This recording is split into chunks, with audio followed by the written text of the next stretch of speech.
The 2015 edition of the All Africa Games takes place in 3 months' time in Brazzaville, Congo. One of the disciplines Ghana will be participating in is amateur boxing.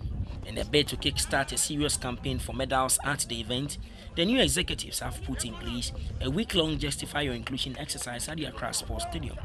Unlike the past, where the national coach is left to search and select boxers to form the national team, the situation is not so now. 24 pugilists from James in and around the capital participated. Our cameras spotted Ghana's legendary boxer, Professor Azuma Nelson, watching with keen interest. With a technical committee on standby to select the boxers for national campaign and proper grooming, we asked the amateur boxing chief, Gideon Kwoti, about the criteria for selection. We have all the weight category here. That's the 10 weight category. What I'm seeing here, they've all qualified, and we are going to shape them more because we are going in for operation. And the operation we are going is Operation Meda. 10 boxers exactly.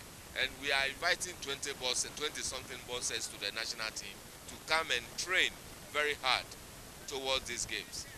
Officials of the Ghana Amateur Boxing Federation say similar exercises will be held again to keep the boxers on their toes.